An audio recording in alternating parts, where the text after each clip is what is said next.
नमस्कार। आइए सुनते हैं शिवानी जी की लिखी कहानी चन्नी। ट्रेन पूरी रफ्तार से चल रही थी। नीचे की बर्थ पर एक बुजुर्ग से नवाब साहब लेटे स्टेटसमैन पढ़ रहे थे। पास ही उनका नाम लिखा सूटकेस धरा था, जिस पर नवाबजादा शौकत अली का नाम उन्हीं की जवानी की तरह धुंधला पड़ गया था। दूसरी बर्थ पर एक सिंधी नया जोड़ा कबूतर की सी गुटरगू में मस्त था।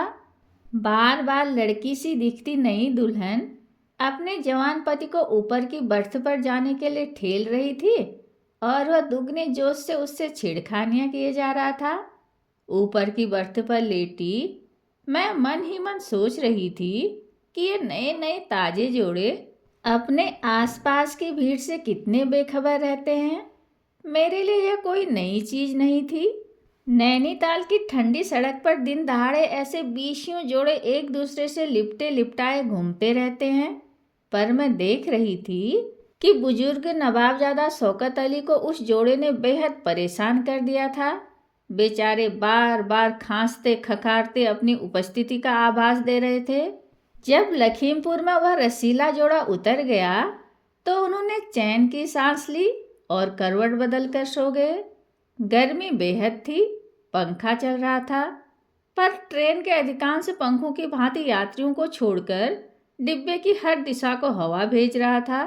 मैंने कई बार उसे घुमा फिराकर मनाने की कोशिश की, पर हार मानकर चुपचाप लेट जाना पड़ा। मैं सोच ही रही थी कि नीचे की बर्थ पर अपना बिस्तर बिछा लूं। इतने में ही बहुत सारा सामान लेकर 2-3 कुली धस आए।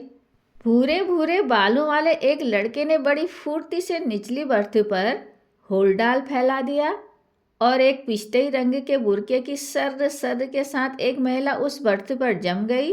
नवाबजादा हल्के हल्के खर्राटे ले रहे थे। डिब्बे की बत्तियां पहले से ही बुझी थी। उस महिला ने अपना रेशमी बुर्का उतारकर खूंटी पर टांग दिया। महिला मेरे नीचे वाले बर्थ पर थी, इसी से चेहरा न दिखा, लेकिन गाड़ी स्टेशन छोड़ रही थी। स्टेशन की बत्तियों से अस्पष्ट से धुंधलके में भी बुर्का टांगने वाले की लंबी लंबी उंगलियां मुझे स्पष्ट दिख गई। कुछ बुर्के की रेशमी खसखस और कुछ उंगली में पड़ी हीरे की अंगूठी की दमक ने मेरा ध्यान आकर्षित किया। कैसी लंबी लंबी शिडोल उंगलियां थी, और दूसरे ही क्षण मुझे एक अजब घुटन ने व्याकुल कर दिया। ऐसी ही लंबी और सिरे से टैपरिंग उंगलियां मैंने कहाँ देखी हैं? कहाँ देखी हैं? ठीक ठीक याद न कर सकने की विचित्र झुंझलाहट ने मुझे ऐसा व्याकुल कर दिया कि याद न आने पर शायद नीचे कूदकर उस अपरिचिता महिला की उंगलियां फिर देख डालती। पर तभी अचानक याद आया, उंगलियां जिन हाथों में मैंने देखी थी वे जल भुनकर कब के राख हो चुके थे। उनके फिर दिख जाने का कोई प्रश्न ही नहीं उठ सकता था। आज से 10 वर्ष पहले मेरे पति ही तो उन उंगलियों का अस्तित्व गंगा में बहा आए थे।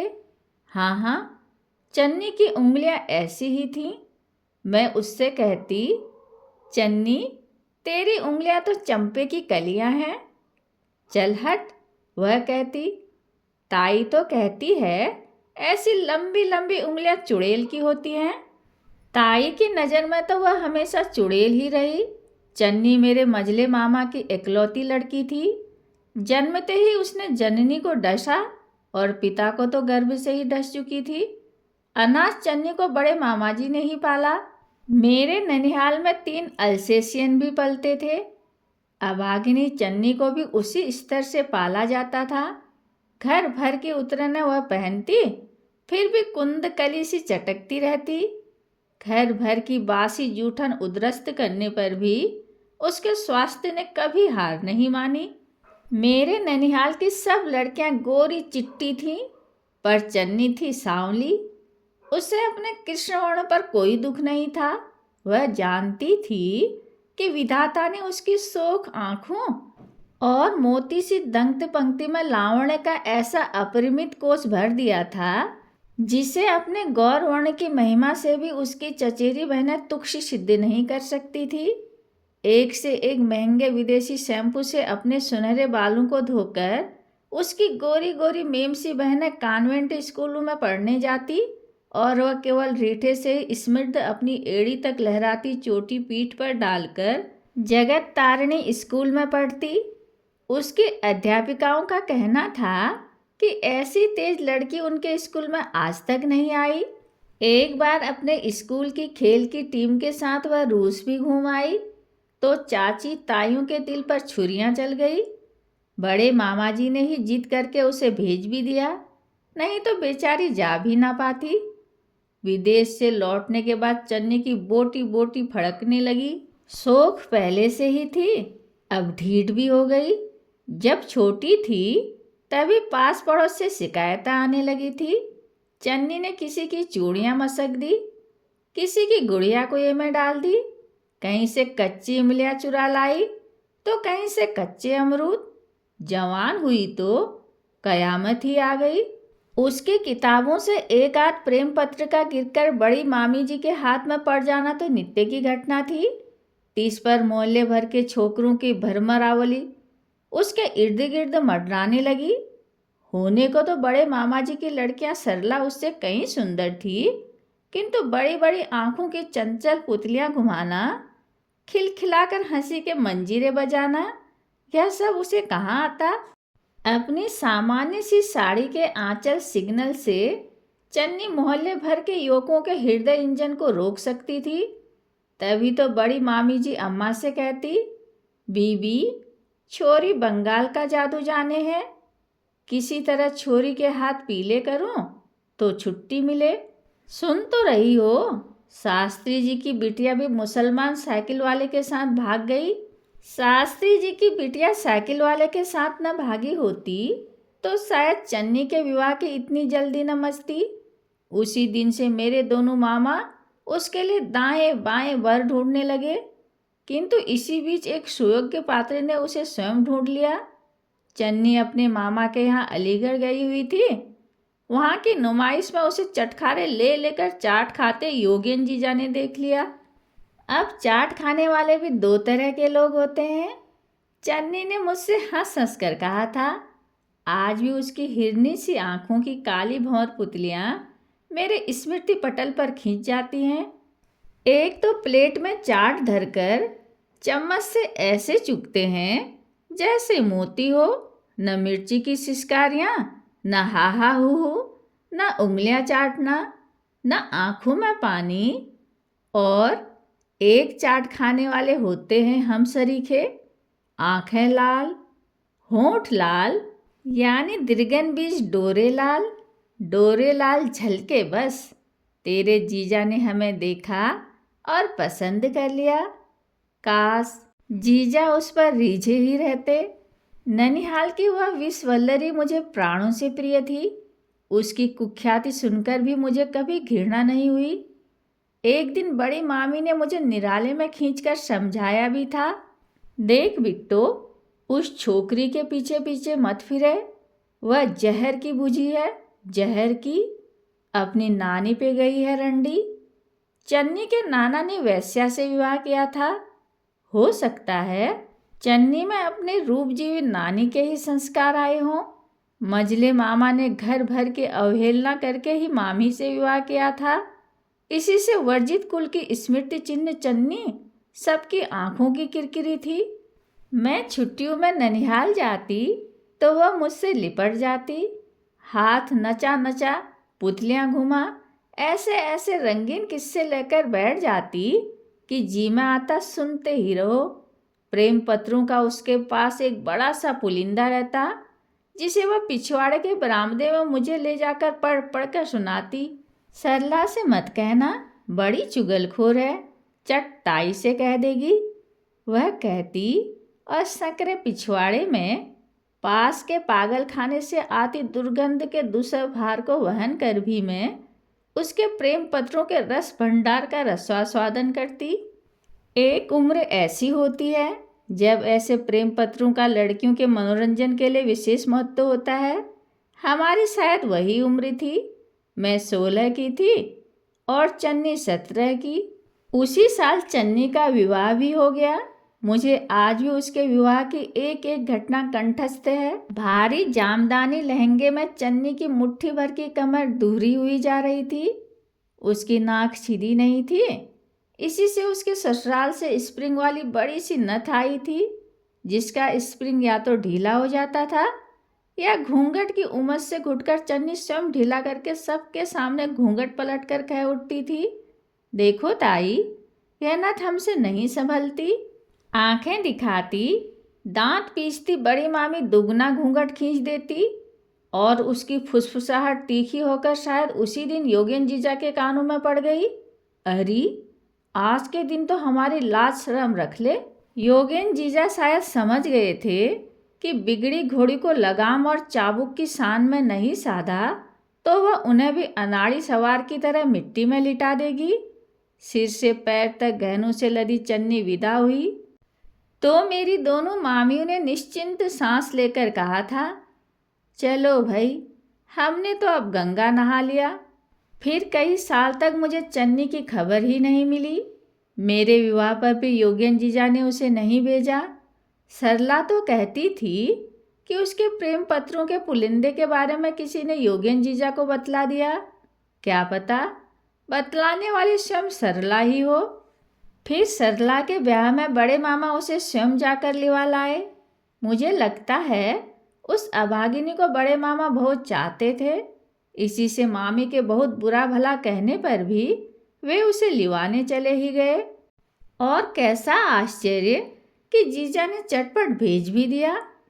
3 अदद मरियल सी बच्चियों को लेकर वह तांगे से उतरी तो मैं अवसन्न रह गई। यह वही चन्नी थी जो छूने से भी मैली होती थी। न आंखों में वह सूखी थी, न चेहरे पर रौनक।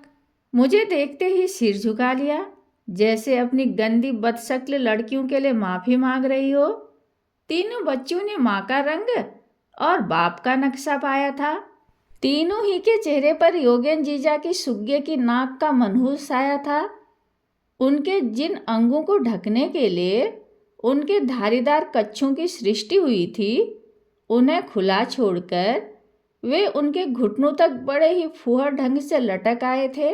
नाक बह रही थी, जिन्हें पोंछने की चन्नी को कोई चिंता नहीं थी। विवाह के पश्चात सुगर से सुगर नारी भी कितनी बदल जाती है। यह वही चन्नी थी जिसके प्रेम पत्रों के प्रतिभाशाली लेखक उसके मनोहर व्यक्तित्व की बलैयां लेते। उसका आदेश पाते ही किसी भी मेल ट्रेन के धड़धड़ाते पहियों के नीचे लेट जाने को तत्पर रहते थे। हाय रामचन्नी, तुझे यह क्या हो गया? बारात आने को है, कम से कम आज तो साड़ी बदल ले।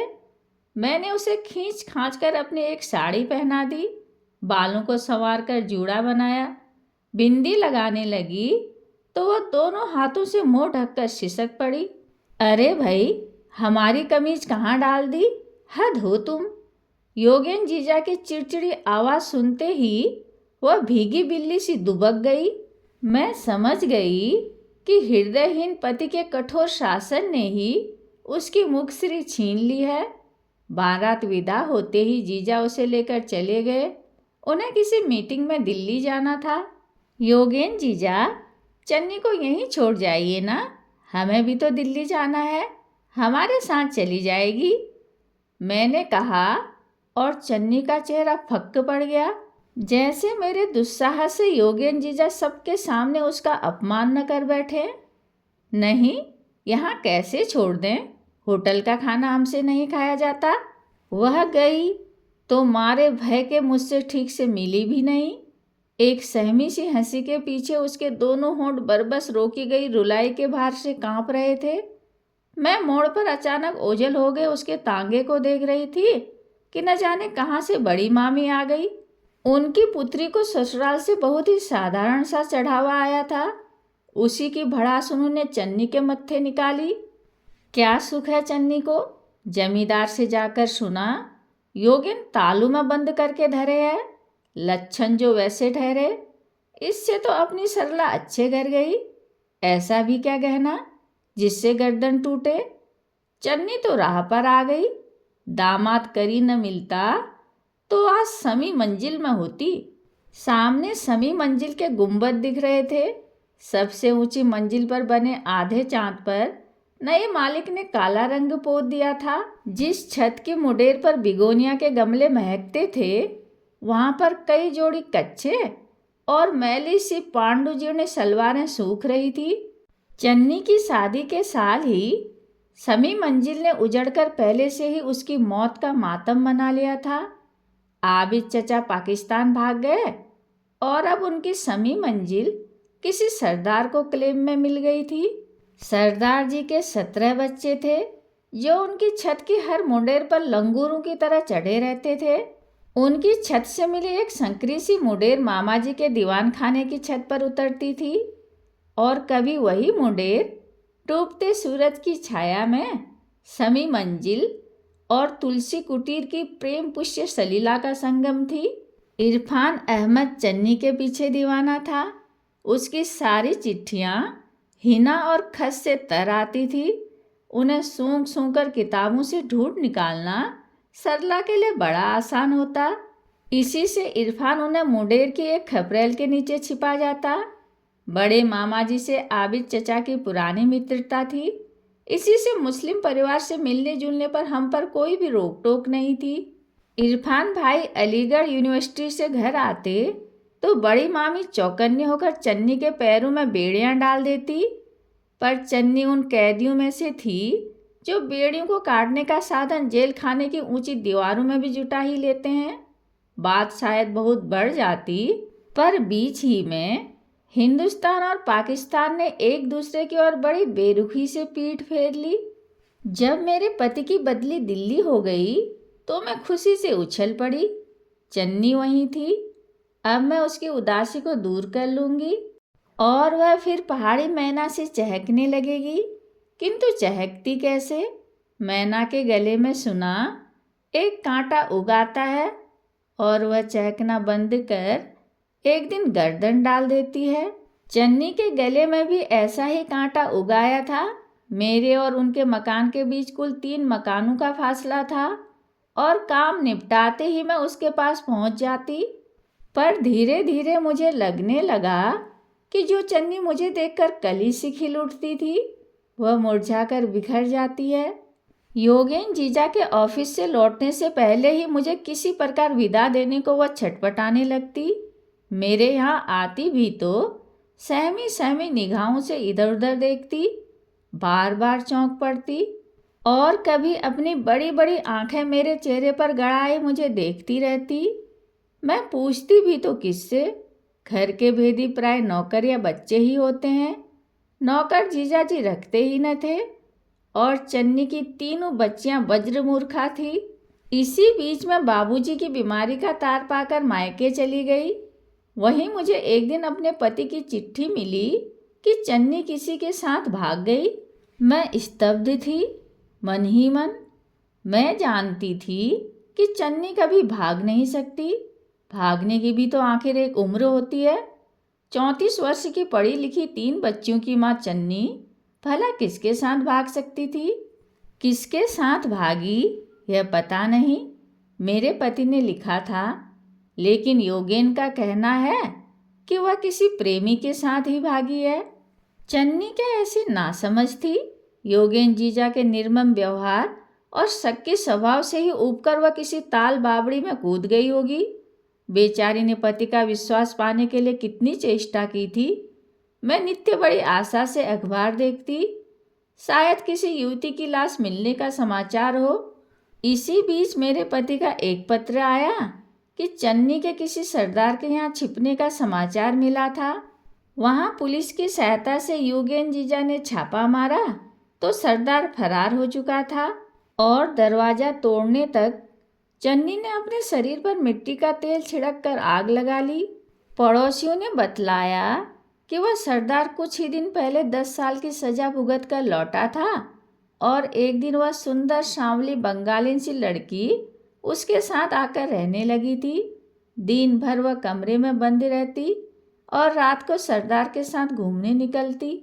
दरवाज़ा तोड़ने तक वह खत्म हो चुकी थी। बाद में योगेन जीजा और मेरे पति ही उसकी मिट्टी ठिकाने लगा आए थे। आज ट्रेन में किसी अपरिचिता की लंबी उंगलियां देखकर अभागिनी चन्नी की स्मृति फिर ताजा हो उठी थी।